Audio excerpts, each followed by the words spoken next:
Wave 2, Super 7, Bruce Lee. What up?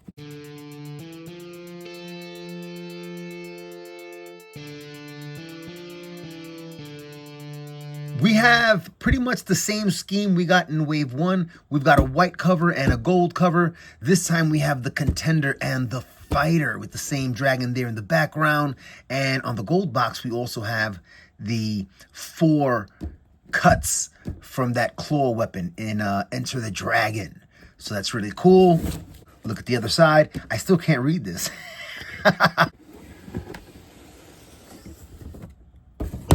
Quick side-by-side of our Bruce Lee's inside of the packages. We have our brown suit. In the Wave 1 video, I didn't realize that his black jacket was on the bottom of the box. So this time they're sparing me that embarrassment. He has the jacket on. Very cool. We have 1, 2, 3, 4 additional pair of hands. 1, 2, 3, 4 additional pair of hands. In Wave 1, we got 6 additional pair of hands each, in addition to the hands that they had on. Very cool. All right, look at the back really quickly. And we've got the same Bruce Lee, just kind of like switched around a few times. The Legend. Maybe that'll be the next figure that we get, the Legend. All right, let's get him out. The Contender and the Fighter. This particular figure here was, I think, probably my most anticipated out of the 4, with the jumpsuit version being my second most anticipated out of the first 2 waves, because this kind of is basically that final scene from Enter the Dragon, you know, where he has the cuts from that claw weapon, even on his face. Really, really dope. Same on the back. I've swapped out the hands for the blood-soaked hands. You know, and that's pretty cool. I think that's pretty well done. The markings there on the fingers, you know, it's not just all over the palm. Pretty cool, nice detailing there. Single jointed elbows, swivel. You got the rotation there at the shoulder. You will get a little bit more than 90. So that's pretty cool. You can get those arms really way close to his side. Very nice. You've got 90 there at the elbow. You've got the diaphragm cut. And let's check out how smooth that is. This is not bad, this movement here. It's pretty good. How's our tilt? That's really good tilt, man. Forward.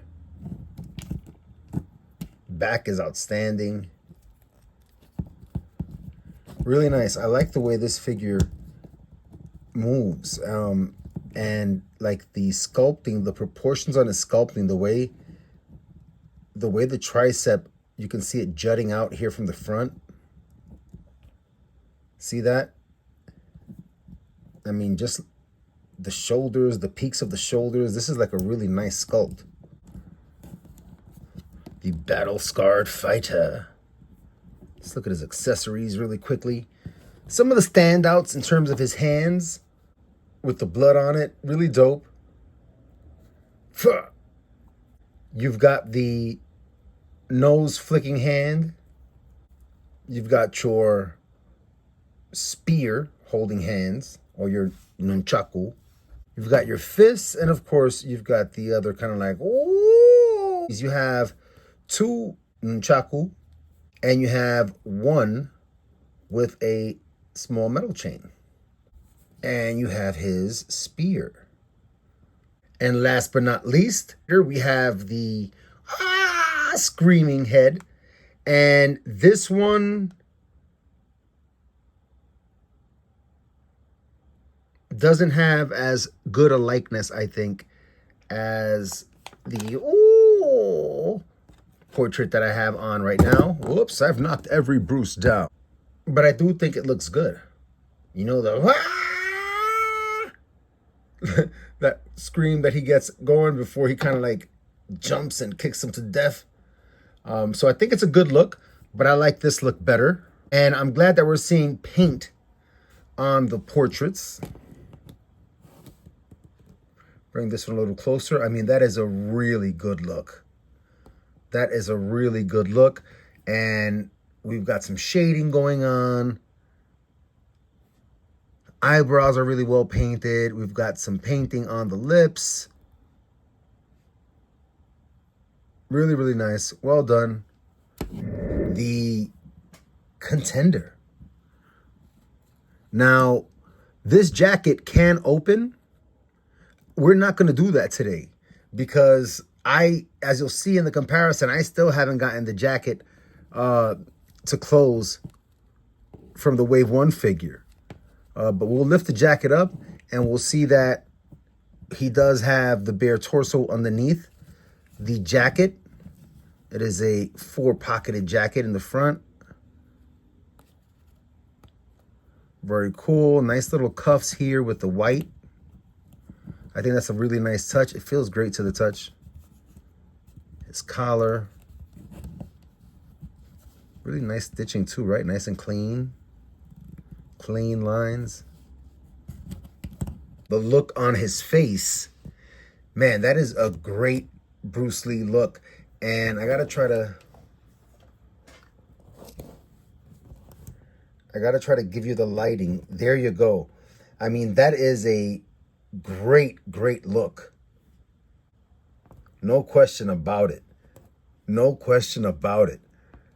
I wish my lighting could be like this all the time, man. Man. But he looks great. This is probably one of my favorite likenesses of both waves. Right? Look at that. If I had an articulating arm hanging from the ceiling, my lighting would be the bomb. I have him here with some nunchaku in his hand. And that is the metal chain. It doesn't come with any others. I also have him with the pointing finger where he, from the scene where he is pointing to the moon and he's telling his student, you know, to don't stare at the finger or he'll miss all that heavenly glory. Very dope. That movie is so iconic, man. It's such an entertaining movie. This portrait here, and I'm going to get the lighting out right now. This portrait here, let's see. I think right here, there's a likeness of Bruce. But overall, I think this portrait here reminds, oh, right there. I think this portrait reminds me a lot of Fei Long from Street Fighter. And it just made me wonder if maybe one day we'll get Street Fighter Ultimates. It's the first thing I thought of. But it's not a bad likeness of Bruce at all. But not as strong as the one in the brown suit. Some of the standouts in terms of the hands. We get another pointing finger for the left hand. So he can do the double point, or maybe he's doing like some disco dancing or something. We've got the curveball hand, you know, but he also probably uses that for his kung fu. Then we got the weapon holding hand, a chopping hand, or maybe even kind of like a Wing Chun blocking hand, right? Or Jeet Kune Do in this case, intercepting fist, intercepting palm. And then we've got the nose flicker with the fists. Standout accessory for the Contender figure, in my opinion, is this little brown bag. It's cool. It has a little slit, old school style, old school toy style. And you know what? It's perfect, I think, for putting his hands in there. Let's see if they're all fit. No, I don't think so. Wait a minute, maybe. Oh, they might fit. They might fit. They're gonna fit. They're gonna fit. He could probably even still get his chucks in there. You know, that's pretty cool. I'm not gonna lie. He He could carry it. He's Bruce Lee. He can carry it. This is a functional accessory. I don't think it'll become a trend for every action figure to have their own little suitcase. But how dope would that be? This just makes sense. I mean, it just makes simple sense. And, you know, you'll probably never see it again. Side by side are two Bruce Lees. Looking at articulation as we try to get them into some dynamic poses. We're going to have limited range at the elbows because they are single jointed. But I suspect we're going to get some nice angular look because of the sculpting on all of his muscles. You have single jointed knees.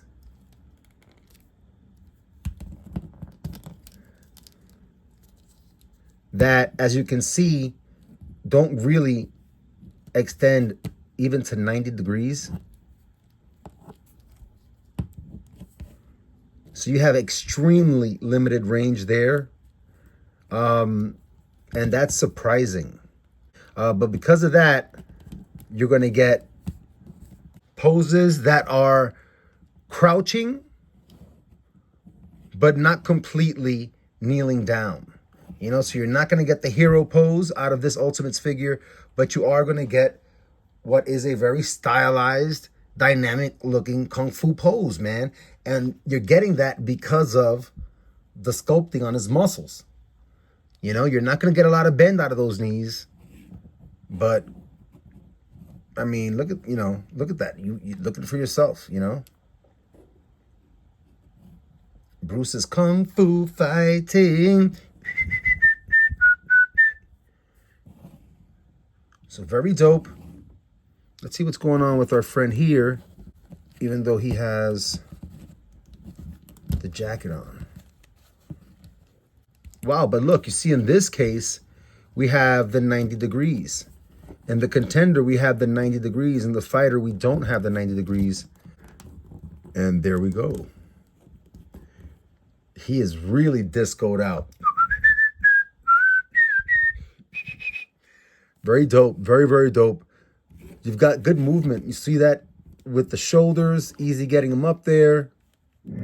And that'll segue us right into today's themed comparison. I'm going to bring out the Warrior from Wave 1, wearing my favorite portrait in this particular figure's accessory set. And I'm also going to bring out the Challenger, wearing the famous jumpsuit from Game of Death. Hell yes, my second favorite figure in both waves. This is my number one favorite. 1, 2, 3, 4. And it's a shame because I think my favorite portrait is on this figure, the portrait he's wearing right now. I think that's easily my favorite Bruce likeness. You know, as I continue to work with my lighting, looking ahead in terms of where we might go with the line, I think we'll probably get, like I mentioned, the stealth ninja infiltration from Enter the Dragon. I hope we get the disguised Bruce from the Chinese Connection, where he's wearing the glasses, and I think he had like an electrical jumpsuit on or something like that. And I don't really remember Big Boss.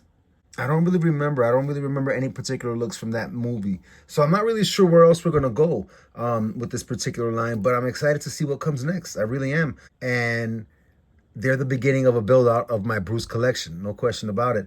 As always, everybody, thank you so much for coming out and sharing in the experience of collecting toys as an adult. And I hope you're able to keep coming back and share some experiences too. Until next time, everybody. Be like water.